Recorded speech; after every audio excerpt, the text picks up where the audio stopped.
Realme. Bon, vous l'avez compris, Realme. Alors, Realme, c'est la petite bonne surprise de l'année 2021 dans le monde des smartphones pour ma part. Alors, si vous suivez un peu, vous le savez, Realme est encore une marque toute jeune sur notre territoire, mais elle a su remarquablement s'incruster, notamment avec des modèles comme le Realme 6, le Realme 7 et le Realme X50 Pro 5G, entre autres. La recette de la marque, une large palette de smartphones sur toutes les gammes, une expérience utilisateur tout à fait convenable et un rapport qualité-prix qui pourrait faire rougir le grand ogre Xiaomi. Cette année 2021, voilà. Si la marque continue sur cette lancée, et a priori il n'y a pas de raison pour que cela change, on pourrait s'attendre de la part de la marque chinoise à quelques petits bijoux. Alors, quand on parle de bijoux, ah là là, la marque devrait normalement prochainement sortir à l'international son futur flagship, le dénommé Realme GT qui vient tout juste de débarquer officiellement en Chine. Realme GT, ah là là, la petite consonance à l'univers sportif automobile. Effectivement, la marque l'a annoncé, enfin dans sa stratégie 2020, elle sortira dans un premier temps un premier smartphone haut de gamme qui misera avant tout sur les performances. Et dans un second temps, deuxième, troisième trimestre, on aurait le droit à un smartphone un peu plus homogène. Performance, partie photo, etc.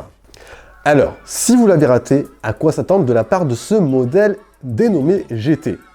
Bien évidemment, lorsqu'on parle performance, on intègre forcément ce qu'il y a de mieux sur le marché. En l'occurrence, Snapdragon 888, ici couplé à 8 Go de mémoire vive et 128 Go de stockage en UFS 3.1, donc qui permettra, vous savez, un débit rapide en lecture et l'écriture. Si vous l'avez raté sur le plan visuel, alors sur le plan visuel, honnêtement, ce modèle ne passera pas du tout inaperçu. Vous avez un look qui est tout de même assez prononcé. Revêtement en cuir jaune flashy, arboré d'une bande de couleur noire qui s'insère en fait dans le prolongement du module photo. Un choix, il est vrai, je dirais, assez osé sur le plan visuel. Après, pas d'inquiétude, pour celles et ceux qui veulent la jouer un peu plus sobre, Realme prévoit deux autres coloris, notamment le gris acier et bleu nuit. Sur le volet écran, on s'attend également à de très bonnes caractéristiques, écran de 6,43 pouces. Au passage, sur le plan ergonomie, on aurait le droit à un smartphone ultra agréable à prendre au quotidien.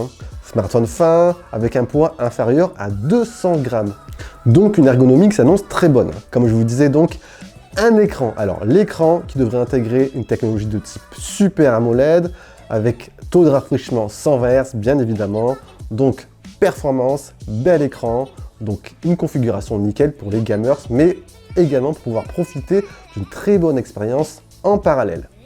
Niveau batterie, on aurait le droit à une capacité de 4500 mAh et la marque propose une recharge rapide 65 watts. Donc performance, rapidité, attendez-vous à 35 minutes pour une recharge complète.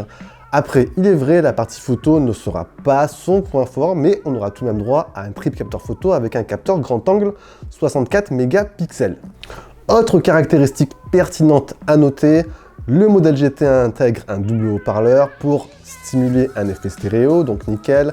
L'intégration d'une prise jack, rare sur les modèles de ce type-là.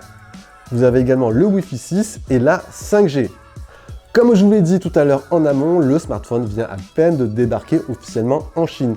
Et il a été lancé en configuration de base à 360 €. Donc là, franchement, c'est un prix ultra attractif. Après, comme vous le savez, le smartphone débarquera forcément avec un prix un peu plus élevé chez nous, dû notamment aux taxes et compagnie. Cette année, je pense qu'il faudra davantage suivre Realme avec attention. La marque, il est vrai, n'a pas l'impact d'un Samsung ou encore d'un Xiaomi sur le plan communication, mais elle adopte, je trouve, une bonne stratégie pour grignoter petit à petit des parts de marché et ainsi se faire connaître du grand public. Outre ce Realme GT qui trouvera forcément sa cible, personnellement, j'attends avec impatience la gamme Realme 8 qui s'annonce très prometteuse mais aura forcément une très grosse concurrence, comme vous savez, notamment avec l'arrivée des Realme Note 10. Alors les amis, ce Realme GT, il vous fait de l'œil ou pas? Et est-ce que vous pensez que l'année 2021 sera une grande année pour la marque chinoise?